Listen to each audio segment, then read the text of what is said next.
Un périple à vélo de 6000 km entre Amsterdam et Dakar, c'est le dernier défi relevé par le champion marocain Karim Mosta, double vainqueur de la Coupe du Monde d'ultra-marathon. Le sportif de l'extrême, d'origine casablancaise, a aussi participé à 165 raids à travers le monde, 29 fois le marathon des sables et 5 fois le tour de la Terre en courant.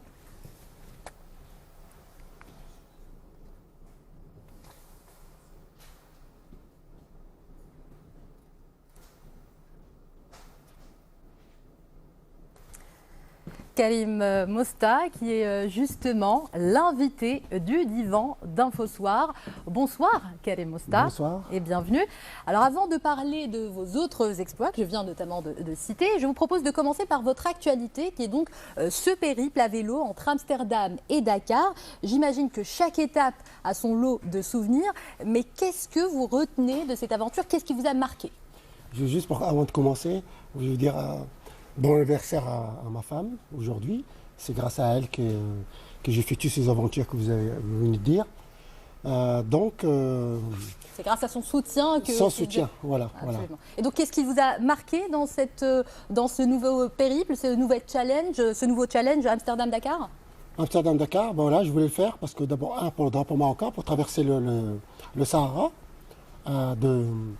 d'Amsterdam jusqu'à Guerguerat jusqu'à Dakar, et contre toute forme de violence.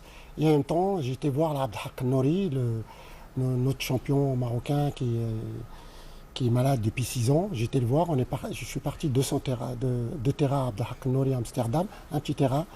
Et donc j'ai été le voir, j'ai rentré visite, j'ai fait sa famille. Et en même temps, voilà, j'ai ces 3 choses-là qui m'ont donné envie de faire ce parcours de 6000 km. Alors, il y a eu des étapes très éprouvantes pendant ce parcours de 6000 km. Quels ont été les moments les plus difficiles pendant l'aventure? Les plus difficiles, c'est la chaleur, en Andalousie et dans le désert, en Mauritanie.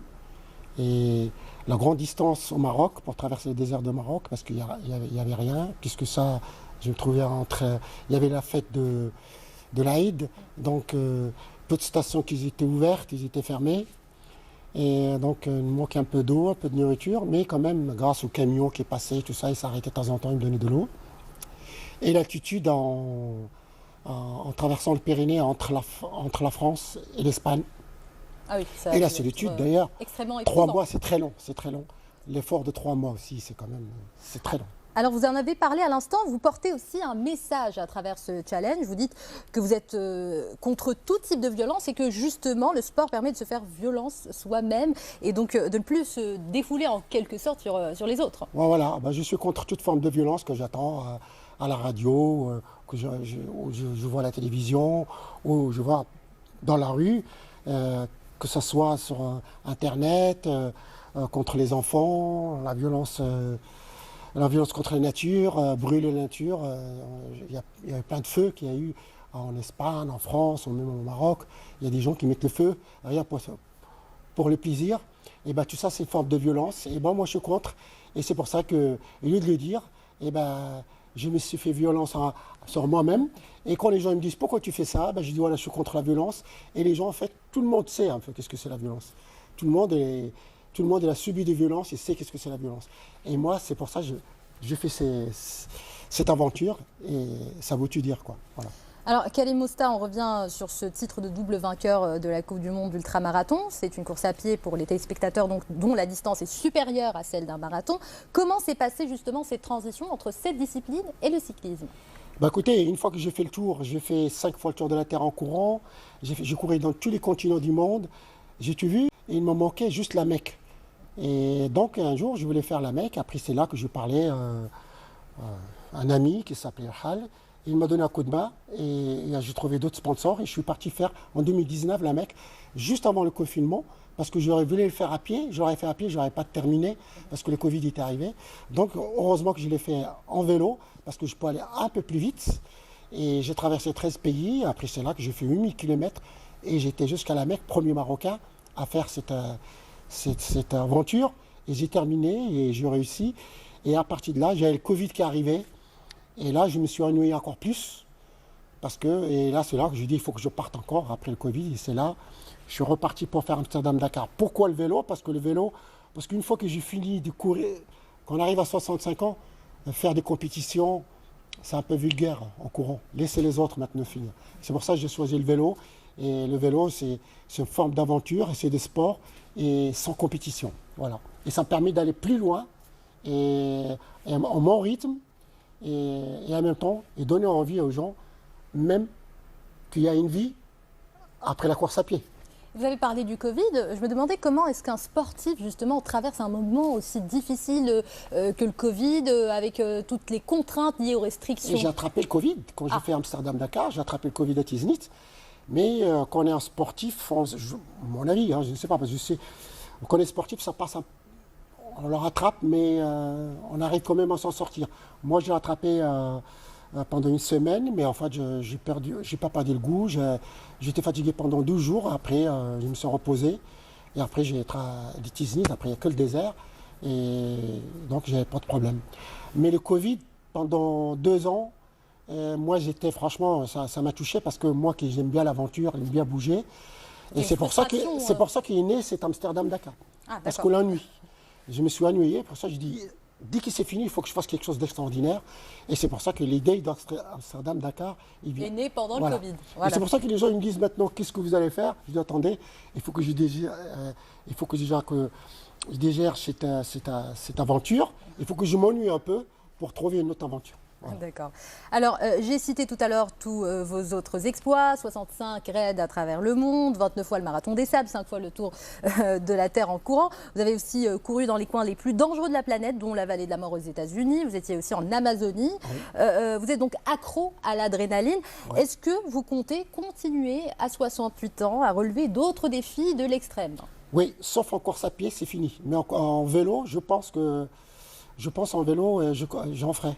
J'en ferai en vélo parce que j'ai encore le physique, et j'ai encore le psychologique, et j'ai encore le moral de faire ça. Et en fait, moi, ma ADN, c'est le mouvement. Je pense que j'arrêterai une fois que je suis mort. Tant que je suis encore vivant, je suis en mouvement, il faut que je fasse quelque chose. Le jour que j'arrête, ça veut dire qu'il y a quelque chose de grave. Donc, je pense que je continuerai à faire d'aventures en vélo, oui, sûr. Alors, vous me parliez tout à l'heure en off de l'aventure en Amazonie, hein, qui était durement éprouvante. Ouais. Et est-ce qu'il n'y a pas eu des aventures dans votre parcours, justement, et vous vous êtes dit, ça, c'est peut-être le point de non-retour ou peut-être... C'est pour ça que j'ai fait Amsterdam-Dakar et Casablanca-La Mecque pendant 3 mois, et des distances longues que j'ai réussi. C'est grâce à mes aventures avant. Parce que j'ai couru dans tous les déserts du monde, j'ai couru dans l'Amazonie, j'ai attrapé un scorpion, il m'a piqué, j'allais mourir, j'allais marcher sur un bois, j'ai attrapé des tiques, j'ai attrapé le palu, j'ai plié mais j'ai pas cassé. Et grâce à toutes ces aventures, c'est ça qui m'a aidé à traverser Amsterdam-Dakar, parce que je me connais, je sais quand est-ce qu'il faut boire, qu'est-ce qu'il faut manger, comment s'entraîner, quand est-ce qu'il faut s'arrêter, quand il faut continuer, c'est ça. C'est pour ça que les gens me disent, pourquoi vous ne partez pas avec quelqu'un? Parce que moi, je me connais. Si je parte avec quelqu'un, je ne peux pas le gérer. Donc, je sais me gérer, c'est pour ça que je pars seul. Et grâce à mes aventures, c'est pour ça que j'ai terminé et je pense que je ferai d'autres. Voilà. Alors, en plus du soutien de votre femme, de votre famille et de cette volonté de dépassement de soi, qu'est-ce qui vous anime? D'où vient cette fougue? C'est ma femme, et il y a aussi quand même des gens qui m'aident. Il y a des sponsors que je vous remercie beaucoup. Je crois que je n'ai pas le droit de les citer. Voilà, mais s'ils m'écoutent, grâce à mes sponsors quand même, qu'ils m'aident, parce qu'il faut quand même des finances. Et j'ai trouvé des finances, des sponsors marocains qui m'ont aidé sur Casablanca-La Mecque et ici. Et j'aimerais bien que d'autres... J'aimerais bien que d'autres sponsors qui aident d'autres coureurs, d'autres athlètes, parce que sans l'argent, on ne peut pas faire ça, on peut pas aller loin. Donc voilà, qu'est-ce qui me motive. Et qu'est-ce qui me motive aussi, c'est le goût de l'effort, le dépassement de soi et le voyage, rencontrer des gens. C'est incroyable. Pendant que j'ai pédalé, chaque moment, tu te rends compte, je traverse quand même 7 pays. Des expériences humaines. 5 coups de pédale, le paysage change. Et les rencontres. J'ai rencontré des gens, des milliers de gens, et j'ai fait des conférences sans le savoir. J'ai coaché les gens sans le savoir. Il y a des gens qui sont mis à faire des sports. Ils ont acheté des vélos. Il y a des gens qui sont rentrés s'inscrire dans des salles de sport. Dans tous les pays que j'ai traversés. Vous avez peut-être créé des vocations aussi. Oui, voilà, des vocations. Dans tout le long de mon parcours. Et ça, franchement, j'ai adoré. Merci beaucoup Karim Mosta et bon courage pour vos prochains défis que nous suivrons sans doute.